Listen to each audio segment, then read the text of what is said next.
যেকোনো কিছু লক্ষ্যকে মানে সামনে রেখে আগাতে হয়।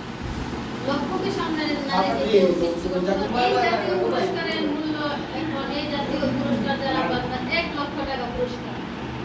ক্রেস্টটা এতই হেভি এটা আসলে ওজন করে নেওয়া যায় না। এমন ওজন করে দেখছি যারা পাইছে আমাকে এই করতে দেখছে এত ওজন যেন সম্মান টাইপের ওজন আর পাতলা সেটা না টাকা বলে একজন প্রধানমন্ত্রী দেশ মানে প্রধানমন্ত্রীর হাত থেকে রাষ্ট্রের সর্বোচ্চ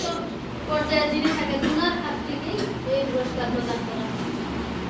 কে করেন সেই প্রথমে আপনাদের মধ্যে এরকম যে টেবিলে বসে কিন্তু ওনারা প্রথম ওই উপরের লেভেল থেকে শুরু করে ওনারা লবি করে কোনো টাকা পয়সা খরচ করে ওনারা এই সম্মান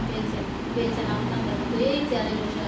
সেই লেখনের মাধ্যমে সেই শিক্ষার মাধ্যমে সেই হাঁস মুরগি পালন বলেন বা মহিলাদের ড্রেস মেকিং আছে তার থেকে ওনারা তেল করে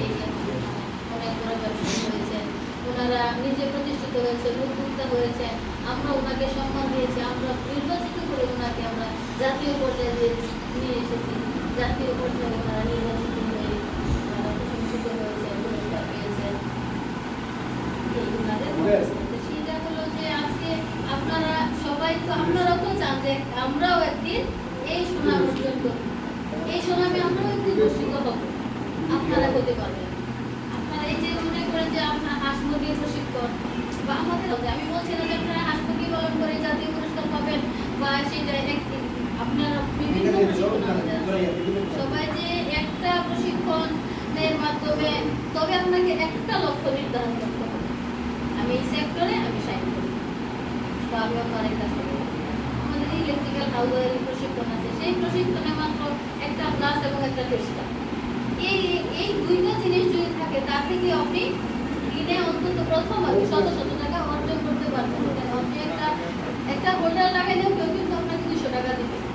সেই ক্ষেত্রে আপনার একটা ক্লাস এবং একটা টেস্টার না এবং আপনি যখন এই তো আপনার জীবন শুরু আস্তে আস্তে আপনি এগিয়ে যেতে পারবেন সরকারি কাজ করবেন এইভাবে আপনি 5 তলা করবেন একদিন 10 তলা করবেন একদিন 20 তলা ভবনের ইলেকট্রিক্যাল কাজ আপনি